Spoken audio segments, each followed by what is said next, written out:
بڑے بڑے باصلاحیت لوگ زانگالود ہو رہے ہیں، کام نہیں کرتے، بحث کرتے ہیں، کچھ عمل نہیں کرتے، گفتگو کرتے ہیں، ٹیبل ٹاک ہے، گفتگو ہے، ابحاث ہیں، باتیں ہیں، سٹوریاں ہیں، جتنی مرضی سن لیں، جہاں بیٹھیں گپ شپ ہے۔ اس سے اب اوپر بھی تو اٹھنا ہے نا، کوئی کام بھی تو کرنا ہے نا۔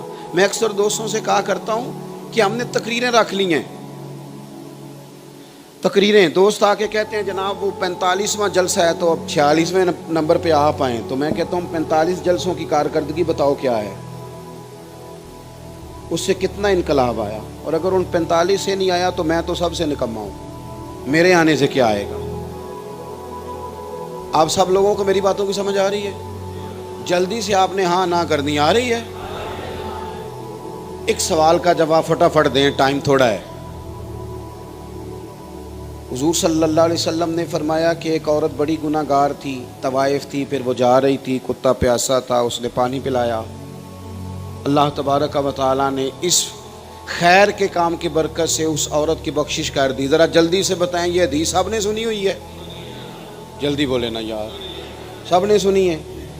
پھر یہ ہماری سڑکوں پہ جب کتے مر جاتے ہیں تو مرے کتے کو بھی کوئی سائیڈ پہ نہیں کرتا۔ آپ سینکڑوں لوگ بیٹھے ہیں، حدیث سب نے سنی ہوئی ہے، آپ نے ابھی بتایا کہ ہم نے سنی ہوئی ہے نا جی۔ کتا ٹکرا گیا گاڑی سے، پہلے تو جس کی گاڑی سے ٹکرایا اس نے کبھی اتنا نہیں سوچا کہ یار میرے تو نبی پاک نے فرمایا ہے کہ طوائف بھی اس کو پانی پلائے تو بخشش ہو جاتی ہے، تو میں ذرا روک کے دیکھ لوں کہ اس کی ٹانگ پہ زخم آ گیا ہوگا۔ بھئی سب نے حدیث سنی، ہر بندے کو یاد ہو گئی، کیا سمجھ لیا تقریروں کو، واز کو کیا سمجھا؟ یہ بھی وقت گزارنے کا معاذ اللہ ایک ذریعہ ہے۔ عمل کس دن کرنا ہے؟ سینکڑوں لوگوں کو یہاں بیٹھے پتہ ہے کہ یہ حدیث ہے، لیکن میں اس وطن میں رہتا ہوں جہاں کتا کبھی مر بھی جائے نا کسی گاڑی سے ٹکرا کے تو اس کا گوشت گاڑیوں کے ٹائروں سے لگ کے تو سڑک سے اٹھ جاتا ہے، لیکن اسے لکڑی کے ساتھ بھی کوئی سائیڈ پہ کرنے کو تیار نہیں ہوتا۔ بتاؤ کیا لیا ہم نے واعظ و نصیحت سے، کیا سیکھا تقریروں سے؟ یہ صحیح بخاری مسلم کی حدیث جو سینکڑوں لوگوں کو آتی ہے، اس پر کس دن عمل شروع ہوگا؟ کب پتہ چلے گا کہ روک دو بھئی ساری گاڑیاں؟ کیوں؟ اس لیے کہ وہ کتا ٹکرا گیا ہے، اور ہم نے وہ والا فضیلت، وہ والا فضائل ہم نے سنے ہوئے ہیں کہ سب سے گناہ گار بھی کتے کو پانی پلائے تو رب اس کی بخشش فرما دیتا ہے۔ لیکن ٹھیک ہے، وہ سنی ہے، تقریر تھی، وہ تو مولانا نے خطاب فرمایا تھا، عمل کب کرنا ہے؟ ساری زندگی اسی پہ گزر گئی، اب کچھ کام عمل والا بھی تو کیا جائے نا۔ میں اکثر کہتا ہوں کہ نبی پاک علیہ السلام نے جو فضائل بیان کیے تھے کہ تم یہ والی تسبیح پڑھو تو یہ فضیلت ہے، یہ والی تسبیح پڑھو تو یہ فضیلت ہے، یہ والی تسبیح پڑھو تو، غلام کے لیے تو آقا کا اشارہ ہی کافی ہوتا ہے، اور حضور باقاعدہ کسی چیز کی فضیلت بیان کرے تو وہاں مر نہ جائے غلام، وہ کہے کچھ بھی ہو جائے، سارا کچھ ہو جائے، یہ نہیں میں نے چھوڑنا، تو ہو ہی نہیں سکتا، یہ میرے کریم نے فرمایا ہے۔ لیکن کیا کریں، سینکڑوں تقریریں ہوئیں، لوگوں نے سنی، بڑے بڑے اکابرین نے گفتگو کی، لیکن بس ایک تقریر اور کر جاؤ، ایک جلسہ اور کر جاؤ، بھئی وہ بڑا مجمع ہوا، مسجد بھر گئی، لوگ کھڑے تھے، مبارک ہو مبارک ہو، یہ تو پتہ چلے گا اگلی نماز کے وقت کہ 3 نمازی بھی بڑھے کہ نہیں بڑھے مسجد میں، یہ تو پتہ چلے گا کچھ عرصے کے بعد کہ اخلاقی رویوں میں کتنی تبدیلی آئی۔ میرے عزیز، کچھ عمل کا بھی تو مزاج بنائے نا، کچھ سیکھنے سکھانے کا بھی تو دستور قائم کرے نا، کچھ ہمارے اندر کچھ تبدیلی بھی تو آئے نا، ورنہ تو باتیں ہو رہی ہیں، اور آج کل تو ہر شخص نصیحت کر رہا ہے، ہر بندہ خیر کی بات کر رہا ہے، بڑا اچھا تراش کے، ٹٹول کے اور تیار کر کے جملہ لوگ اپنے پیج پر لگاتے ہیں، وہ تو ٹھیک ہے، چل رہا ہے سلسلہ، عمل کس دن ہوگا؟ تو اس لیے اپنی زندگی میں ایک تو اپنے کام پر توجہ دیں، اپنے کام پر، اپنی ڈیوٹی پر۔ میں یہ مدرسوں کے جلسے ہوئے بڑے سارے شعبان میں بھی، اس کے بعد بھی، تو میری اپنی حیثیت چونکہ ایک طالب علم کیا، تو میں نے طلباء سے کہا، علماء سے نہیں، میں نے طلباء سے یہ کہا یاد رکھو تمہارے پاس لوگوں نے آ کے تم سیاست پر گہری نظر رکھو، یہ کوئی برا نہیں، جدا ہو دی سیاست سے تو رہ جاتی ہے چنگیزی، لیکن تمہارے پاس لوگ نا اللہ رسول کی بات سننے آتے ہیں، اگر یہاں بھی انہوں نے بریکنگ نیوز ہی لینی ہے تو وہ ٹی وی پہ لے لیں گے.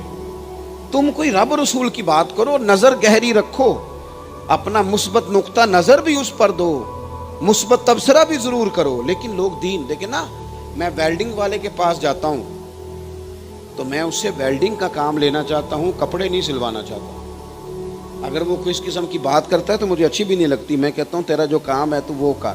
ایک تو اپنا کام کریں جو ہماری ذمہ داری ہے. آپ کسی بھی شعبے سے تعلق رکھتے ہیں, اپنا کام صحیح کر کے کریں. آپ یقین کریں, میں نے زندگی میں کچھ ایسے لوگ دیکھے جنہوں نے ڈٹ کے ڈیوٹی کی اپنی, ڈٹ کے. ہمارے ہاں ایک کریانے کی دکان والے تھے ہمارے گاؤں کے پاس, تو سویرے وقت پہ آنا اور ہر روز جھاڑو دینا. وہ بار تھوڑا سا جو تھا اس کو بھی اچھے طریقے سے صاف کرنا, چیزیں لگانا, جھاڑ پونچھ کرنا, اور شام کو بڑے اچھے طریقے سے ساری چیزیں سماٹ کے اندر رکھ کے ڈیوٹی کر کے جانا. پوتے بھی بڑے ہو گئے. لوگ ان سے کہتے تھے چاچا جی ان بس کرو. کینسن یار میرا اپنے کام نہ دل لگا ہے تو مجھے کرنے دو, میرا کام مجھے تھکاتا نہیں, میرا دل لگ گیا. اپنے کام سے دل لگ جائے نا, پھر انسان سکون میں رہتا ہے. کام کریں اور اس میں دھوپ چھاؤں آئے تو تعطل نہ پیدا ہونے دے, ڈیوٹی کرتے رہیں.